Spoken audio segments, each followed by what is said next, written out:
Saludo cordial, bienvenidos a este video donde estamos hablando de trastornos, especialmente enfocados en la infancia y en la adolescencia. Hoy hablaré de la depresión en la infancia y la adolescencia.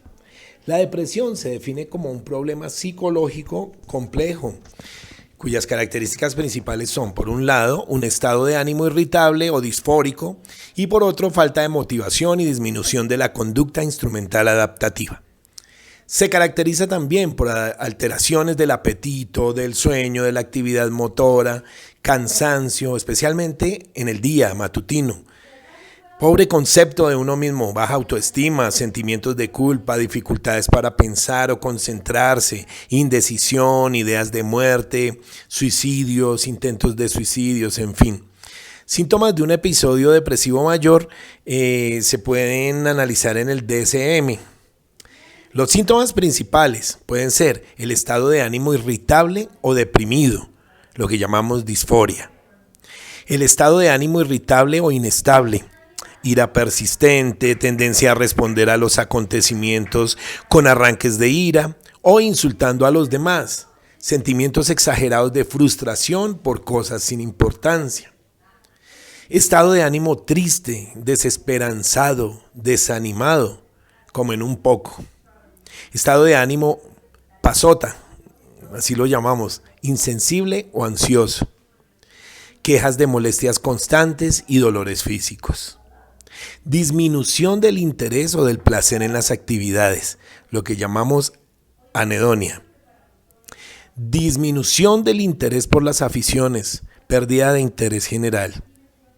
Disminución o pérdida de la capacidad para disfrutar con actividades anteriormente placenteras. Un aislamiento social, no quiere hablar con nadie, quiere encerrarse. Abandona los hobbies, el entretenimiento, la televisión, la radio, el computador. Un niño al que le gustaba el fútbol pone excusas para ya no practicarlo. Los síntomas secundarios que pueden aparecer en esta condición puede ser la pérdida de apetito y fracaso en lograr los aumentos de peso esperables. La disminución del apetito se expresa también con el gran esfuerzo para querer comer o para lograr comer. Fracaso en la consecución de peso apropiado o pérdida de peso constante. Con menor frecuencia aumenta el apetito y hay preferencias alimentarias, por ejemplo, comer muchos dulces. Igualmente eso también es dañino y contraproducente. Con menor frecuencia, ganancia de peso. Nuevamente, el tema del insomnio presente en las primeras horas, alteraciones del sueño. Insomnio medio, insomnio tardío, insomnio inicial. Esa es, digamos, la constitución en cuanto a temas del insomnio. Con menos frecuencia, hipersomnia. Las alteraciones psicomotoras donde se puede evidenciar esta situación puede ser la agitación motora observable, como por ejemplo la incapacidad para permanecer sentado por un rato. El enlentecimiento motor observable, como por ejemplo habla, discurso y movimientos corporales enlentecidos. Aumento de la latencia de respuesta, el bajo volumen de la voz, las menos o menores inflexiones y cantidad o variedad de contenido o mutismo. Otro aspecto importantísimo, la pérdida de energía, cansancio y fatiga. La fatiga persistente sin hacer ejercicio físico. El requerimiento de grandes esfuerzos para realizar pequeños trabajos, pequeñas tareas. La eficacia reducida para la realización de tareas. Por ejemplo, el niño se queja de que lavarse y vestirse por la mañana es agotador y de que tarda el doble de lo normal. Cualquiera de nosotros diría, ay, qué niño tiene mucha pereza, es muy perezoso. Pero tenemos que analizar hasta dónde llegan todas estas circunstancias y hacia dónde nos llevan y hacia dónde lo llevan a él. El sentimiento de inutilidad o de culpa excesivo o inapropiado. La evaluación negativa no realista de la propia valía. es decir, interpretación de acontecimientos cotidianos neutros o triviales como prueba de defectos personales. Las preocupaciones o las rumiaciones de culpa referidas a pequeños errores pasados, sentimiento exagerado de responsabilidad con respecto a las adversidades. Los sentimientos de inutilidad o de culpa que pueden tener proporciones delirantes. Es necesario tener en cuenta también la disminución de la capacidad para pensar, concentrarse o llegar a tomar decisiones. La facilidad para distraerse, la falta de concentración y de memoria. La dificultad para pensar y para funcionar intelectualmente del mismo modo que antes. La disminución del rendimiento académico. Esa es fácil de detectar porque los maestros van a estar pendientes mucho de esta situación. La indecisión, las ideaciones o pensamientos de muerte, ideación suicida o tentativas de suicidio. La creencia consistente de que los demás estarán mejor si uno se muriera.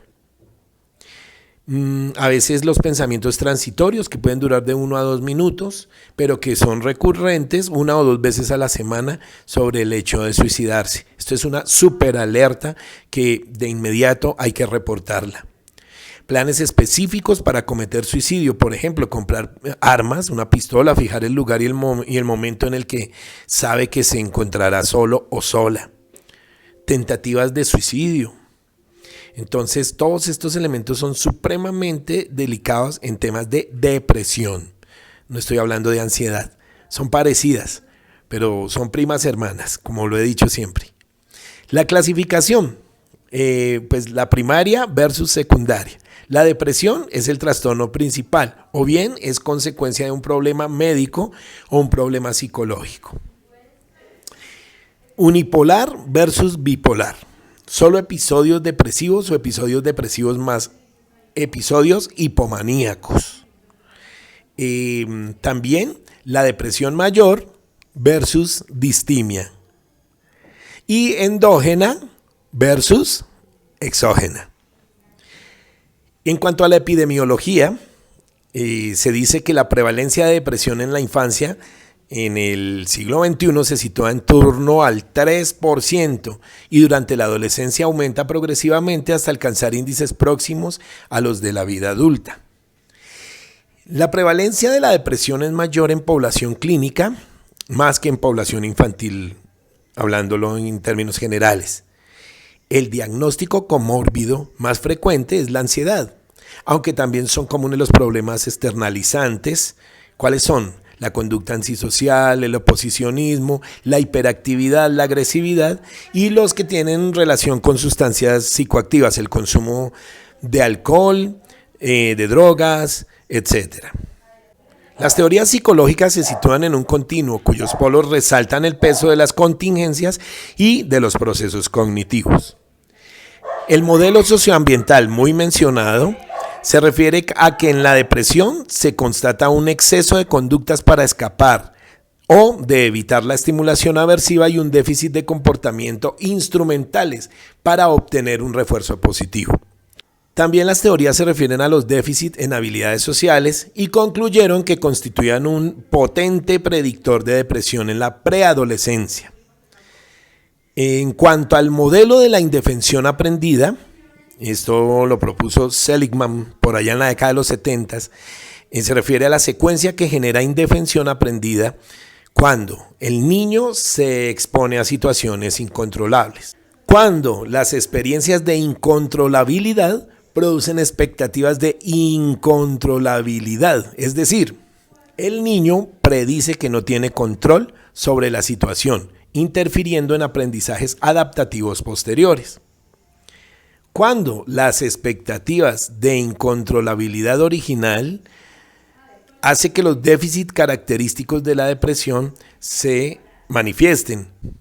Sin embargo, no todos los sujetos expuestos a situaciones incontrolables y con expectativas de incontrolabilidad desarrollan la depresión. De ahí que se recurre a la teoría de las atribuciones. Esa teoría la trabajó Abramson y Seligman en el año 78. Las atribuciones, repasémoslas. Está la atribución interna o externa, la intensidad de indefensión, que depende de esa dimensión. Está la atribución global o específica.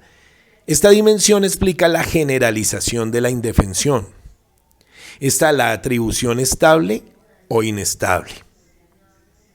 El individuo con depresión presenta, por un lado, expectativas de daño, es decir, espera que ocurra un evento aversivo o que no ocurra un evento deseado, y expectativas de incontrolabilidad, es decir, espera que ninguna respuesta de su repertorio cambie la probabilidad de un evento.